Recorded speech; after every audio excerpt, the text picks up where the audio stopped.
Boss, ilang taong ka na nagmaniyod dito, boss? Siguro sir, mga kuha na. Sa mga 15 na sir. Yung bahay mo, saan banda dito?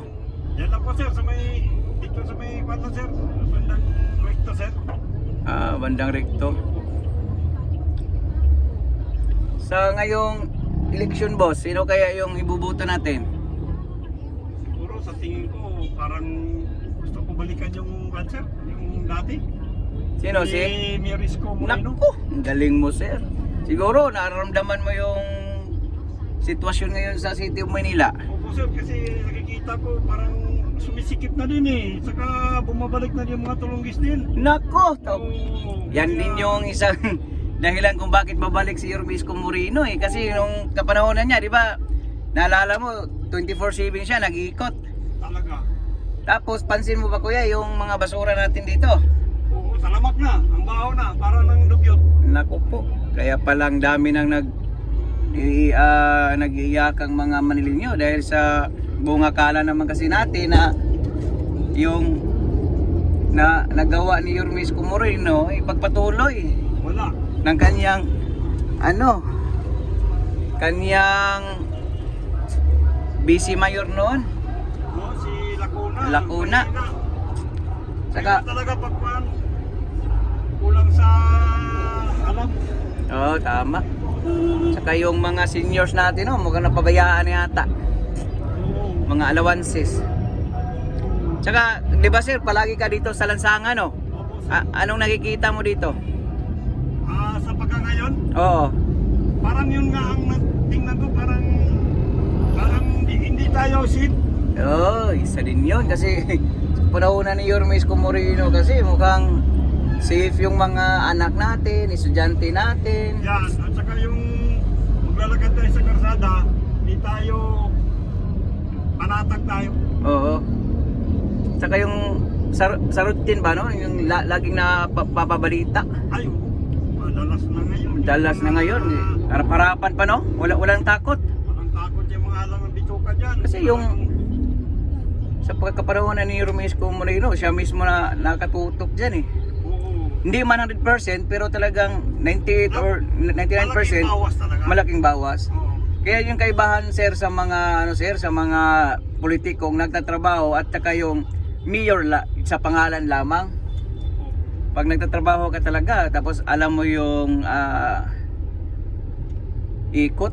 Oo, panatag ka kasi pa isip kasi habang nagtatrabaho ka sa labas, talagang ramdam mo yung naiwan mo sa bahay na safety.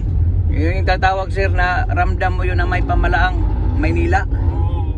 Mula umaga, tanghali, hapon, gabi, kasama pang madaling araw kasi yan yung mayor na walang tulugan, no? Wala, oo. Grabe talaga yung walang Saka aktibo yung mga pulis. Oo, kasi ikaw ba naman yung mayor mo nag-iikot, kailangan naman matulog-tulog yung mga pulis. Oo, hindi pwede yun.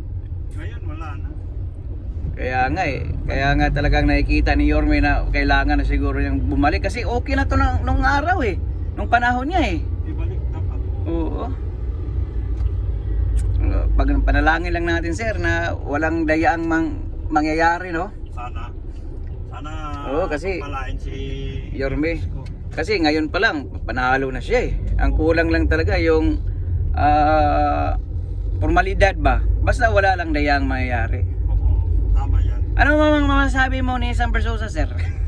San Versosa parang, yung pabida-bida lang. alanganin pa yun. Eh, Hindi pa pwede yun. Marami panay-panira ni Yormisco Moreno wala namang alam sa Manila. Hindi naman pwede niya gampanan yung Maynila. Iba naman yung mga Ayan SB, yung damit. trip lang. Hindi naman Kaya pwede nga. yun. Kasi dito nakasalala yung buhay ng mga tao Kaya, sa oo. Maynila. At saka yung mga dayuhan, papamit naman kung wala kang mabigay na serbisyo dyan. Naalala mo pa sir nung kapanahonan ni Yormisco Moreno yung mga ambasador na bumibisita Kaya nga, sa City of Manila, talagang kampante sila kapante. Oo yun. Si SB, ayan basura sir Isa kapanahonan ni Iskong, gantong oras, wala na itong mga basura na ito Wala na yan. paano ba naman, nagpalit sila ng garbage contractor. 24 oras yung school na dati nag-iikot talaga. Kaya talagang namimiss siya ng mga Manileño, no? Ayan, no? Kaya pala. Hindi pa rin. Dalawang, Wala na yung mga parking. Mm. Disiplina yung mga yung kapanahonan ni Yorme Isko Moreno, disiplinado yung mga malinis, pati yung mga vendors ba. Oo. Yung nagagalit lang naman, yun yung mga natatamaan sa ayaw ng mga pagbabago niya. Oo. Pero kaginawaan din ng mga kagaya mo. Kasi makadiritso kayo, kagaya ng Divisoria o nung araw napakaluwag yan. Oo, kasi dating kay hirap yan na madami mga payulad niya na pinapayagan niya na ganyan ang Oo. dating ni Isko, nilinis na niya.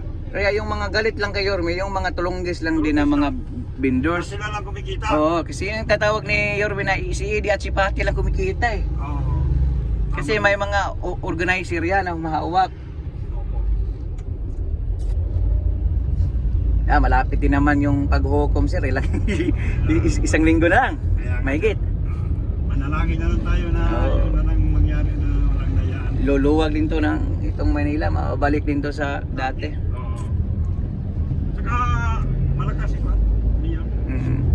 Kaya isama mo rin sir yung vice natin, si Chia Chinsa. Opo.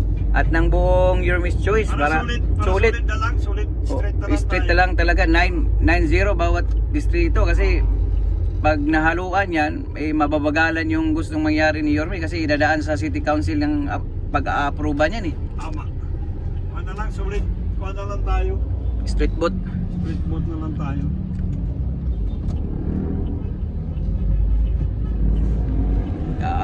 Sila kasi yung sila Lacuna, mapapansin mo biglang kilos lang eh, di ba?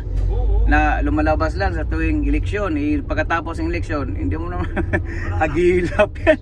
Binabayaan na niya yung responsibilidad. Kaya nga, si Yorme, kahit na patapos na yung termino niya, andyan pa rin sa daan, nag-iikot pa rin eh. 24 yun.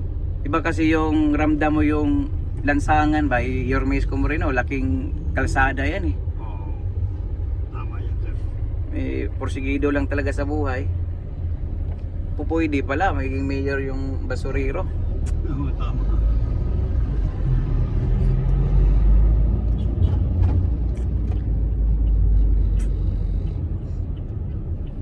Tsaka yung pabahay niya, sir, no, na napaka-significance yung mga kondo, Oo. paaralan, ospital.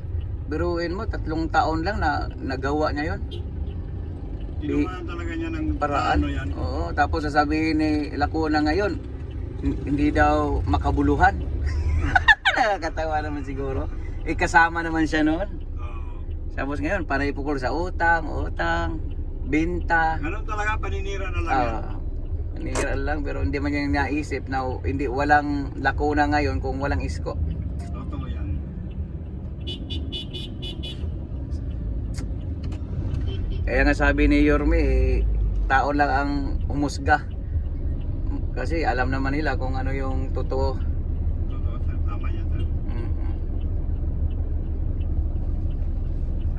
Yun lang sir, maraming salamat sir ha. Sige, sir. Salamat din po.